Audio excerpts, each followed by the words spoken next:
Good morning. তো আমরা এখন আছি জিম করবেটে।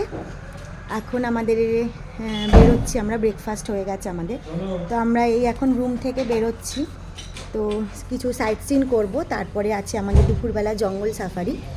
তো চলো আবার তোমাদের সাথে দেখা হচ্ছে, যেখানে যেখানে যাব সব আপডেট তোমাদেরকে দেব।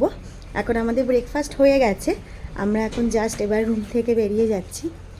তো এই যে আমি আর চিনি হাই করো, হাই।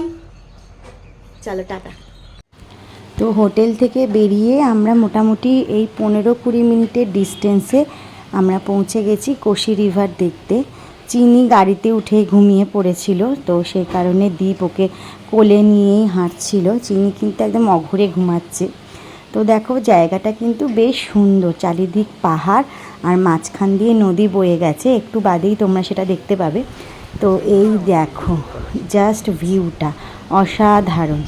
এর ওপর দিয়ে একটা ব্রিজ গেছে, তো সেই ব্রিজ থেকে আমি ফার্স্টে ভিউটা নিয়েছি। এত ভালো লাগছিল, ওয়েদারটা কিন্তু বেশ ভালোই ছিল, মানে বেশ রোদ ছিল, এই কারণে ভিউগুলো আরও বেশি সুন্দর লাগছিল।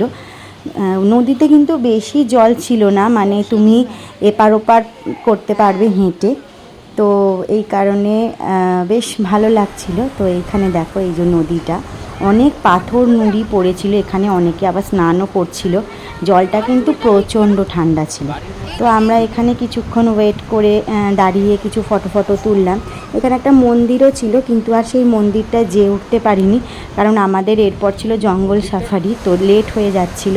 তো এখানেই আমরা কিছুক্ষণ ওয়েট করে দাঁড়িয়ে ফটো তুলে আবার আমরা হোটেলে ফিরে গেছি।